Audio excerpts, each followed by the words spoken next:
Nobody knows why the Targaryens first came to the island of Dragonstone.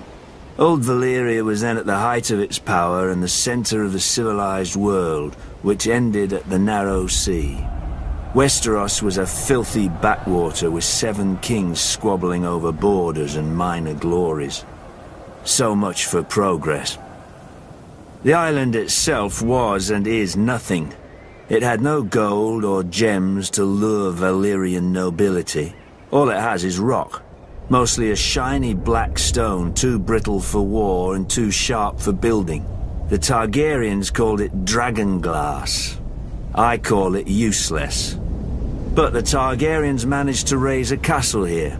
Simpletons claim they used ancient Valyrian sorcery, forgetting that the Targaryens brought a small army with them from Essos. There's no magic in strong backs, though admittedly the castle is unlike any in Westeros. Foreign and strange. If the Targaryens ever regretted their barren outpost and longed for the comforts of home, the doom made their folly permanent. Valyria collapsed into the waves and was no more. To look east was to see the ruin of their homeland, the greatest civilization before or since. But to look west, as Aegon realized, was to see a fertile land ripe for conquest. Perhaps even a new Valyria. Though good for little else, Dragonstone was the perfect staging point for Aegon's invasion of Westeros.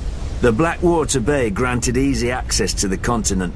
The lands there were disputed by 3 kingdoms, the Reach, the Iron Islands and the Stormlands.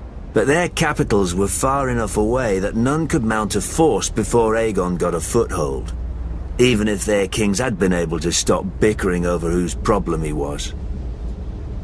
Then it was too late.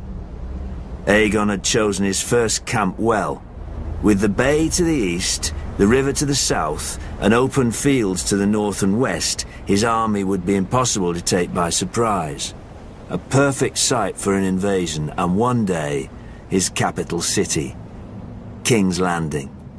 The Doom had taught the Targaryens the prudence of refuge. After the conquest, Dragonstone became the seat of the crown prince and heir to the Iron Throne. It would serve them well, and me ill, 300 years later after my brother Robert Baratheon rebelled against the Iron Throne and the Lannisters slaughtered the Mad King Aerys and his royal family. Robert dispatched me to deal with the last surviving Targaryen children, but before I arrived, a loyal knight smuggled them across the Narrow Sea to safety. Hatred for the Targaryens blinded Robert. Unjustly, I was blamed, and stripped of our family's castle of Storm's End, and given Dragonstone in its stead. Over the years, whenever I demanded my rights restored, Robert would remind me of the island's royal pedigree and pretend he was doing me honor, as if I were one of his tavern girls to be so easily deceived and dismissed. But Robert is dead, and I, Stannis Baratheon, am the rightful king of Westeros.